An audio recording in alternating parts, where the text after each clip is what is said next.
So hello everyone, welcome back to my channel. So आज के इस लेक्चर में हम लोग स्टार्ट करने वाले हैं क्वेश्चन नंबर 14। तो क्वेश्चन नंबर 14 भी कुछ क्वेश्चन नंबर 13 जैसा ही है। यहाँ पे आपको इस तरीके से कैलकुलेशन करने की ज़रूरत नहीं है कि आपको अपना फर्म का वैल्यू निकालना है फिर के ओ निकालना है, ऐसा कुछ नहीं है। यहाँ पे आपको ये बताना होता है कि अगर कोई इन्वेस्टर है, अगर उस कंपनी में उसने इन्वेस्ट कर रखा है तो उसने कितना इन्वेस्टमेंट कर रखा है, कितना उसे अर्निंग हो रहा है, और अगर यही वो सेल कर दे इस चीज़ को और दूसरी कंपनी में मूव करे तो उससे कितना इन्वेस्टमेंट करना होगा, कितना उसे अर्निंग होगा, क्या दोनों में कुछ अंतर आएगा या नहीं आएगा, कौन ज़्यादा सही है, ये आपको यहाँ पे बताना होता है। ठीक है, तो देखो क्वेश्चन नंबर 14 पढ़ते हैं। The following is the data relating to the companies L and U belonging to the same equivalent risk class L and U. Number of ordinary shares दे रखे हैं 1 लाख और उसमें दे रखे 150 यू में। मार्केट प्राइस पर शेयर इज 1.30 और वहाँ पे 1 rupees.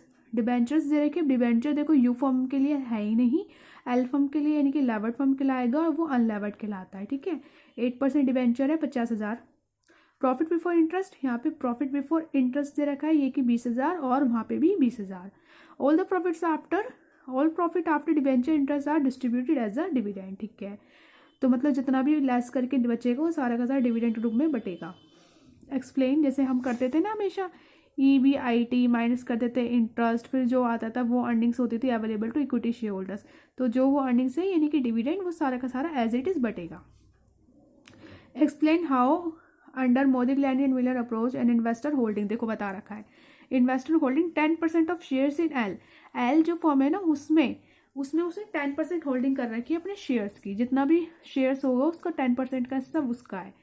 Will be better of, क्या ये सही है, या फिर वो स्विचिंग करे किसमें, इन होल्डिंग टू यू, या तो ये सही है नहीं तो फिर वो उसको सेल करके यू वाली फॉर्म में जाएगा। तो आपको बताना है कि सही है नहीं है, और है तो क्यों है और नहीं है तो क्यों है, दोनों बताना है। ठीक है, तो आइए शुरू करते हैं। ये क्वेश्चंस इस तरीके के होते हैं, थोड़े ट्रिकी टाइप, लेकिन ध्यान से समझते हुए करेंगे तो आपको समझ आ जाएगा। ये देखो इस तरीके से हमें करना है। पहले हम यहाँ पे इन्वेस्टर का करंट पोजीशन बताएंगे कि कंपनी एल में उसका करंट पोजीशन एग्जैक्टली है क्या। तो investor current position in company L with 10% equity holding, उसने 10% होल्डिंग कर रखी इक्विटी की उस हिसाब से। तो देखो इन्वेस्टमेंट पहले हम देखेंगे।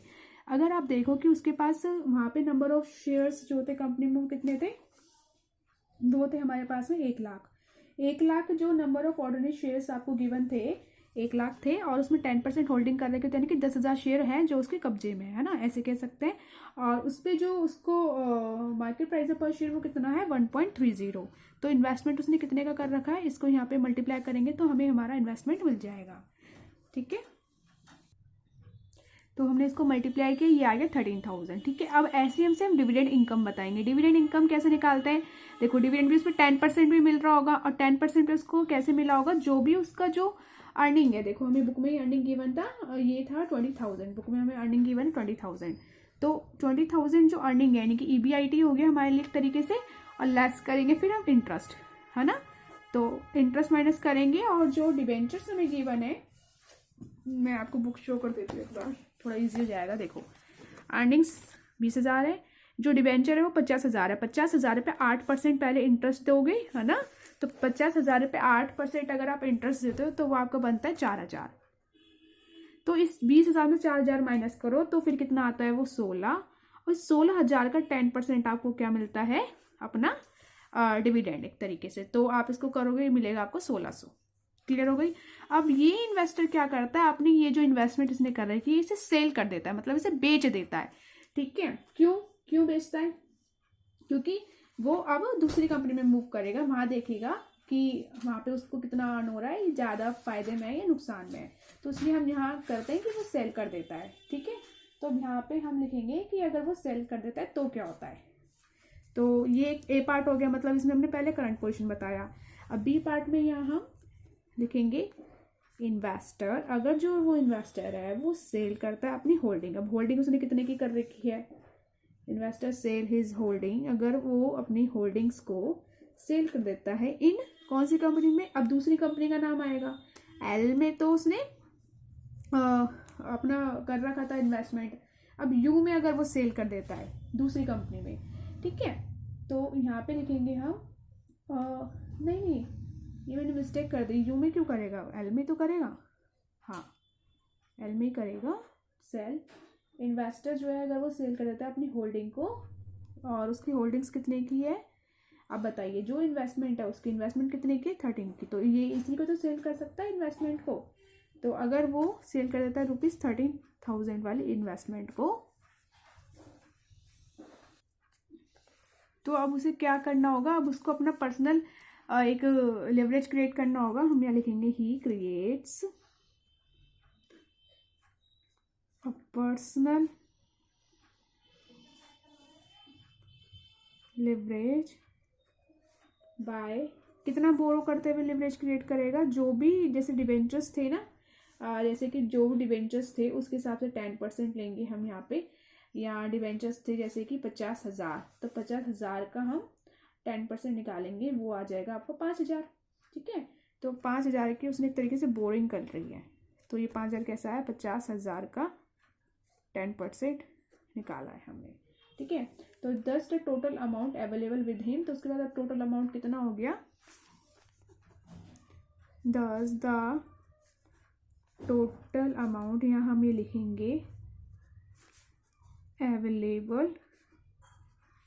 Available with him. उसके पास अब टोटल कितना अमाउंट हो जाएगा, अगर वो करता है एज रुपीज़, कितना होगा, अगर आप इनको प्लस कर दो 5,000, और ये 13 और 5 होते हैं 18। ठीक है, ये आ गया 18। ओके,